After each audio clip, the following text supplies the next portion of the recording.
sosok itu intonasinya kayak orang ledek. Dan kata-katanya mulai berubah-ubah. Sin, iki Mas Joko. Buka no lawang, cepet. Sinta cuma bisa doa sebisanya di balik selimut. Ekstrimnya nih, suara itu sampai berjam-jam dan baru hilang pas azan subuh berkumandang. As-salatu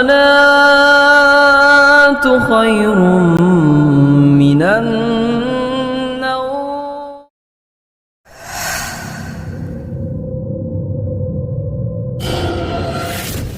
Assalamualaikum teman-teman. Semoga kalian semua dalam keadaan sehat walafiat, diluaskan rezekinya dan dilancarkan segala urusan-urusannya. Amin ya rabbal alamin. Pada malam hari ini, gue bakal ngebawain kisah yang ditulis oleh Bang Agil R. Saputra dengan kisah yang berjudul Pulang. Jadi kisah ini menceritakan seorang yang dulunya suka berantem nih, dan tiba-tiba ngalamin kecelakaan. Dan setelah meninggalnya orang ini di rumahnya, jadi kayak banyak penampakan-penampakan gitulah, tapi menyerupai orang itu.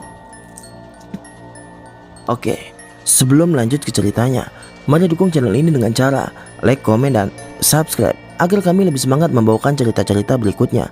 Dan jangan lupa nyalakan tombol lonceng notifikasinya agar kalian tidak ketinggalan cerita-cerita misteri dari kami. Untuk teman-teman yang ingin membaca ceritanya secara langsung, silakan kunjungi akun Twitter penulis yang linknya gue cantumin di kolom deskripsi. Dan inilah ceritanya.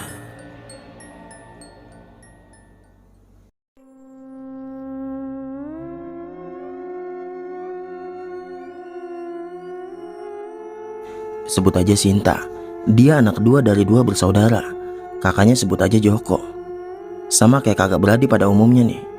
Mereka di situ sering berantem, ya namanya kakak adik lah. Tapi dalam hati mereka masing-masing mempunyai rasa kasih sayang. Umur mereka cuma selisih 3 tahun, jadi wajar aja mereka suka saling berbeda pendapat.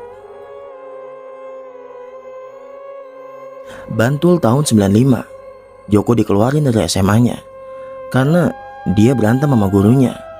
Jadi Joko ini bisa dibilang anak yang bandel lah. Nah, setelah dikeluarin dari sekolahnya, akhirnya Joko dipondokin di salah satu pesantren. Tapi dia cuma betah 1 bulan aja karena Joko kabur dari pesantren. Alasannya yang gak betah. Sekolah dikeluarin, pesantren kabur. Alhasil Joko jadi tukang parkir di pasar.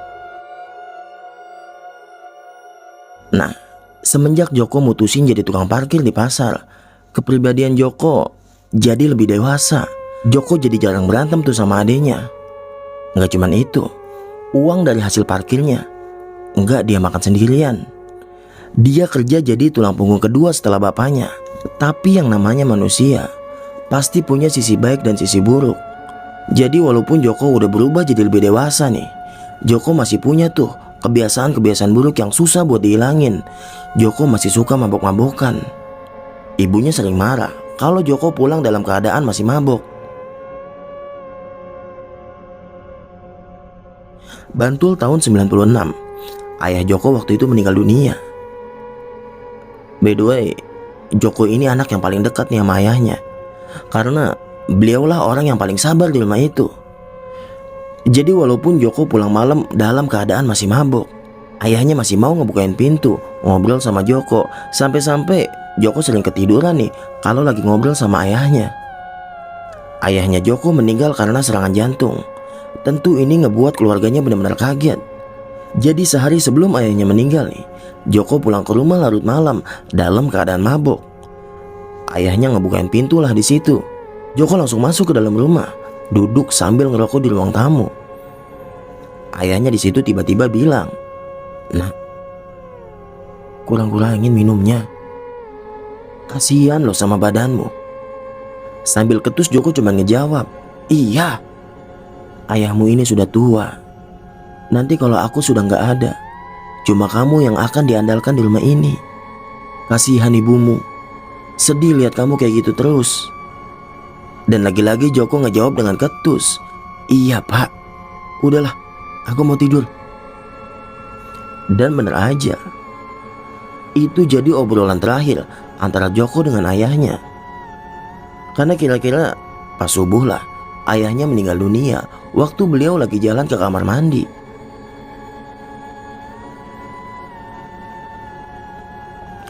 Setiap kejadian pasti ada hikmah di baliknya. Karena setelah ayahnya meninggal, ya cuma Joko yang jadi tulang punggung keluarga di situ. Hikmahnya adalah Joko jadi pribadi yang lebih baik lagi. Dan dia juga udah berhenti mabok. Tapi nggak tahu karena apa, perubahan Joko cuma bertahan beberapa bulan aja. Joko balik lagi ke setelan pabrik. Sinta nggak berani ngelarang Joko. Dan nggak bisa berbuat banyak. Karena semua kebutuhan Sinta, Joko yang menuhin. Jadi walaupun Joko masih suka mabok, Joko masih tetap ingat pesan terakhir dari ayahnya, supaya jangan ngebuat ibunya marah karena ngelihat dia pulang malam dalam keadaan mabok. Dan akhirnya Joko pulang pasti lebih malam supaya ibunya nggak tahu tuh kelakuan dia. Cuma Sinta yang tahu kalau kakaknya masih begitu aja, nggak berubah sama sekali. Karena tiap malam Joko pasti ngetok jendela kamar Sinta buat masuk ke rumah. Dan itu bukan cuma sekali dua kali, tapi tiap malam. Joko kalau pulang ya pasti lewat jendela kamarnya Sinta. Dan itu jadi rutinitas Sinta buat bukain kakaknya tuh di jam 1 atau jam 2 malam. Bantul tahun 97 menuju ke 98, tepatnya di malam tahun baru di tahun 98, Joko kecelakaan. Setengah badannya kelindas mobil truk. Joko meninggal di tempat. Kejadian ini jadi pukulan berat buat keluarganya karena setelah meninggalnya Joko, ekonomi Sinta dan ibunya benar-benar diuji. Apalagi zaman itu krisis moneter tahun 97-98an lah. Mau gak mau ya mungkin cuman Sinta yang bakal nyari kerjaan buat kehidupan dia dan ibunya. Singkat cerita, belum genap 40 hari Joko meninggal. Nah, sekitar jam 9 malam, Sinta masuk ke kamarnya buat tidur. Baru aja Sinta mau tidur, tiba-tiba, Sin, buka no lawang, Sin. Sinta yang ngedengar suara itu ya kebangun lah. Tapi dia males buat beranjak dari kamarnya. Suara itu kedengar lagi, tapi sedikit lebih keras.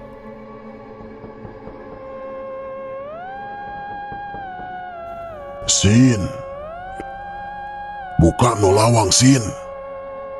Dan dia mulai ngedekat ke jendela kamarnya. Oh, Mas Joko toh. Tapi nih, pas Sinta tepat di depan jendelanya, tiba-tiba, astagfirullah, Mas Joko kan? Sinta kayak orang kena hipnotis waktu itu. Dia nggak sadar kalau kakaknya udah meninggal dunia. Dan akhirnya Sinta pingsan di situ. Joko yang meninggal belum tepat 40 hari datang ke rumahnya, ngetok-ngetok jendela Sinta. Dan itu memang kebiasaan Joko sebelum meninggal. Dia selalu pulang lewat jendela kamar adeknya.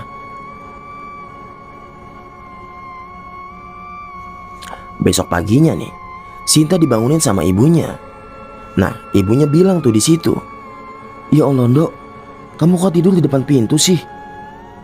Sinta nutupin kejadian semalam karena dia nggak mau ibunya jadi sedih. Dan dia alasan kalau dia ngelindur malam itu. Pagi itu Sinta duduk di teras depan sambil minum teh dan mikirin kejadian semalam. Dia berharap itu cuma mimpi.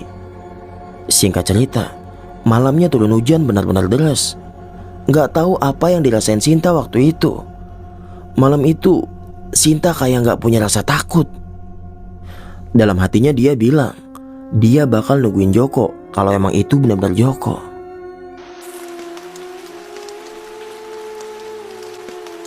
Sambil ngeliatin hujan, Sinta ngebuka jendela kamarnya lebar-lebar. Dia mandangin halaman rumahnya tuh, sambil ngomong dalam hatinya, "Mas, sebenarnya aku belum ikhlas, Mas. Aku gimana kalau nggak ada kamu, Mas?" Sinta di situ mikirin bagaimana masa depannya, karena ya cuma Joko yang nyari nafkah di rumah itu. Gak kerasa dia udah diri lama di depan jendela. Waktu itu kalau gak salah udah jam setengah 2 malaman lah. Sinta masih terus nungguin kakaknya datang dan ngetok jendela kamarnya. Gak tahu apa yang dirasain Sinta waktu itu sampai dia punya pikiran kayak gitu. Tapi sampai jam 3 pagi Sinta nungguin. Sosok Joko gak nongol sama sekali. Akhirnya Sinta mutusin buat tidur aja tuh malam itu. Singkat cerita nih, selang beberapa hari menjelang 40 hari kematian Joko, suara itu muncul lagi. Dan di jam yang sama, jam 2 malam, Sinta mulai ngeberaniin diri dan ngedeket tuh ke jendela kamarnya.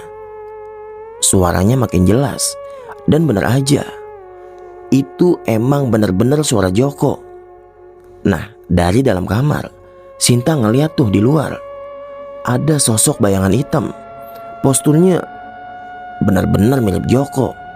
Gak kerasa air mata Sinta jatuh sambil bilang sama sosok di luar jendela itu, "Mas Joko yang tenang.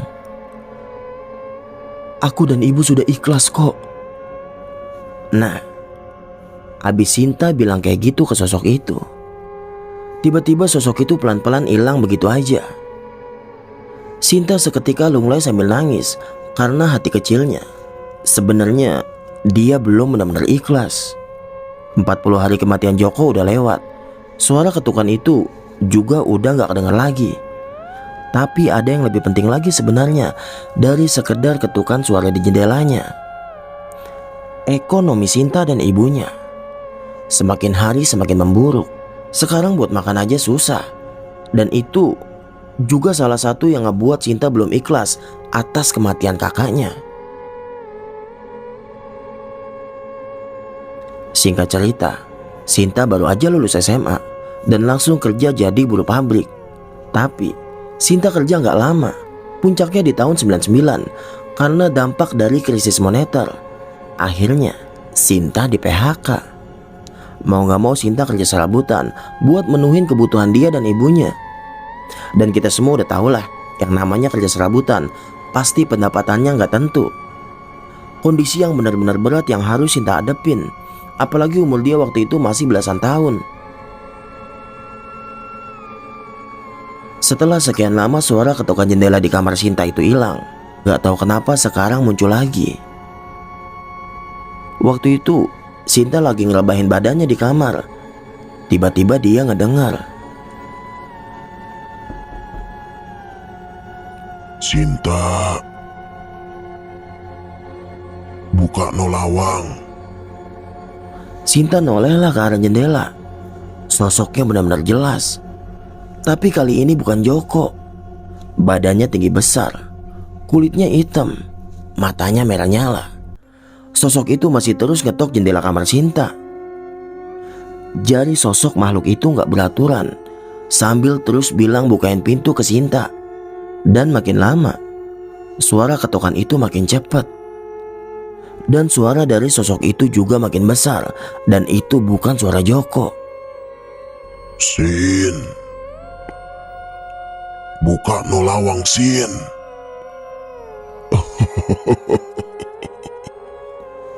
Sinta mulai benar-benar takut sekarang dan nutup semua badannya pakai selimut. Suara itu gak berhenti, malah makin jadi.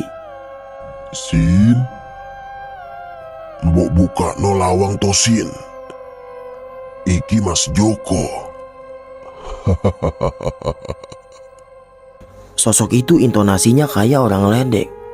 Dan kata-katanya mulai berubah-ubah. Sin, iki Mas Joko. Buka no lawang, cepet. Sinta cuma bisa doa sebisanya di balik selimut. Ekstrimnya nih, suara itu sampai berjam-jam dan baru hilang pas azan subuh berkumandang. As-salatu khairum minan naum. Sinta bener-bener gak tidur malam itu. Besoknya dia demam tinggi. Orang Jawa bilang Sinta kena sawan karena sakit dia penyebabnya gak wajar. Sinta mulai bingung tuh di situ. Sebenarnya siapa sosok yang ngeganggu dia semalam? Tapi yang jelas itu bukan Mas Joko. Kejadian itu ngebuat Sinta benar-benar takut. Dan akhirnya dia ceritain lah semuanya ke ibunya. Dan ternyata ibunya Sinta juga sering diganggu. Kata ibunya, sehari sebelum Sinta cerita nih, ibunya ketindihan pas lagi tidur. Ibunya ngeliat Joko tidur persis di sampingnya. Sosok itu posisinya tidur miring. Ibunya yang tadi ngeliat sosok Joko tiba-tiba berubah jadi sosok gede hitam. Sosok itu ngehimpit badan ibunya Sinta. Dan ibunya Sinta jatuh dari kasurnya. Awalnya ibunya Sinta mikir itu cuma mimpi. Tapi bukan. Sosok itu masih ada tidur di kasurnya. Dan sosok itu bilang, Bu, ini aku Joko, Bu, anakmu.